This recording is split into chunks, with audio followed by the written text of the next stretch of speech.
ఇది అయితే ఒకసారి ప్రపంచ కప్ గురించి మాట్లాడి రాజకీయాలకు వెళ్ళిపోదాం. గెలుపు దూరంలో కలల కప్పు, దక్షిణాఫ్రికాతో భారత్ ఫైనల్ నేడు, మహిళల వన్డే ప్రపంచ కప్పు. సో ఎన్నో ఆశలు, ఎన్నో అంచనాలు, భారత క్రికెట్ అభిమానుల చూపంతా అటువైపే. దశాబ్దాల నిరీక్షణకు తెరపడడానికి, కప్పు కల సాకారం కావడానికి భారత మహిళలకు కావాల్సింది ఇంకొక విజయమే. ఆదివారమే వన్డే ప్రపంచ కప్ ఫైనల్.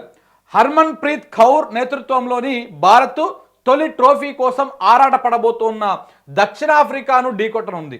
సంచలన బ్యాటింగ్తో ప్రపంచ రికార్డు లక్ష్యాన్ని ఛేదిస్తూ మేటి జట్టు అయినటువంటి ఆస్ట్రేలియాను సెమీఫైనల్లో మట్టు కరిపించినటువంటి భారత్ రెట్టించిన ఉత్సాహంతో సమరానికి సిద్ధమైంది.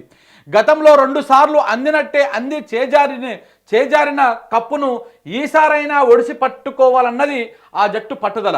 2005, 2017లో భారత్ తుది సమరంలో భంగపడింది. అంటే ఫైనల్ దాకా పోయి ఓడిపోయింది.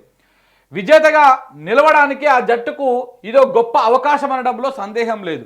క్రికెట్ చరిత్రలో అత్యంత బలమైన జట్లైన ఆస్ట్రేలియా, ఇంగ్లాండ్లతో ఒక్కటి కూడా లేకుండా జరుగుతున్న తొలి, అంటే బేసిక్గా ఆస్ట్రేలియా, ఇంగ్లాండ్లు ఫైనల్ దాకా వస్తాయి.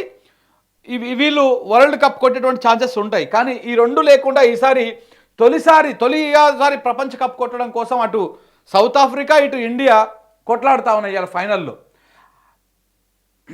ఇది అయితే ఇందులో ఈ అమ్మాయి పేరు, ఈ అమ్మాయి జమీమా అనేటువంటి ఈ అమ్మాయి మొన్న సెమీఫైనల్లో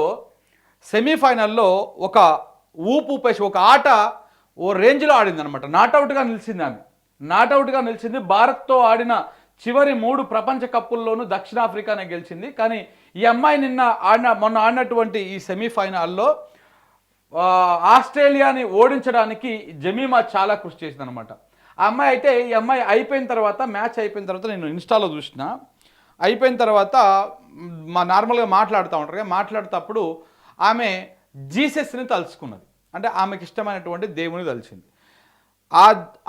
ఆ మాట ఇప్పుడు ఆమెని ఒక వర్గానికి శత్రువుని చేసి పడేసింది. ఆమె అంత నైపుణ్యంతో అంత గొప్పగా ఆడినటువంటి ఆ అమ్మాయి, ఇప్పుడు బేసిక్గా మనము బయటకు వచ్చిన తర్వాత మనకి ఇష్టమైనటువంటి దేవుని తలుచుకుంటాం.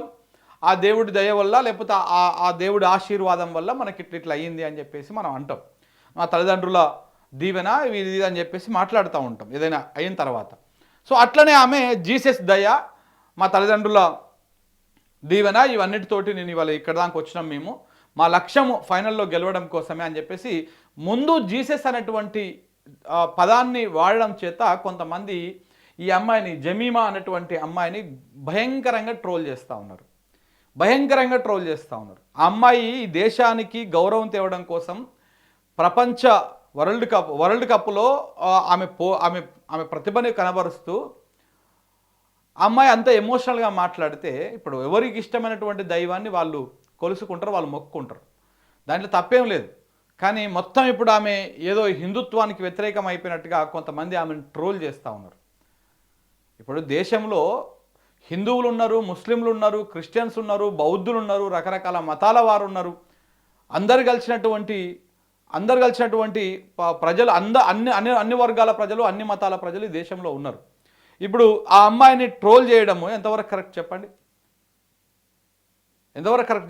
ఆ అమ్మాయి అంత కష్టపడి ఆడి ఏదో స్టార్టింగ్లో మాట్లాడేటప్పుడు తనకి ఇష్టమైనటువంటి దేవుణ్ణి తలుసుకుంటే తప్పవుతుందా? మరీ కొంతమంది అయితే ఇది జాడ్యం అనాలి, ఇది ఒక మూర్ఖత్వం అనాలి ఇట్లా ట్రోల్ చేసేటువంటి వాళ్ళని. ఇప్పుడు అదే మనకు సంబంధించినటువంటి హిందూ దేవులనే తలుచుకున్నారు అనుకోండి, మిగతా వాళ్ళు కూడా అట్లా ట్రోల్ చేస్తే ఊరుకుంటామా? ఊరుకోము కదా. ఒక దేవుణ్ణి నమ్మకం అనేది వాళ్ళ వ్యక్తిగతమైనటువంటి నిర్ణయం. నువ్వు ఈ దేవుడినే కొలవాలా, ఈ విశ్వాసాన్ని నమ్మాలా అనేది వాళ్ళ వ్యక్తిగతమైనటువంటి నిర్ణయం. ఆ నిర్ణయాన్ని మనం గౌరవించు, లేకపోతే వదిలేసే, ఆమె ఆటను మాత్రమే చూడు. ఇప్పుడు ఆమె జీసస్ అన్నదని చెప్పేసి రేపు ప్రధానమంత్రి మోడీ గారు ఏమని పిలువరా?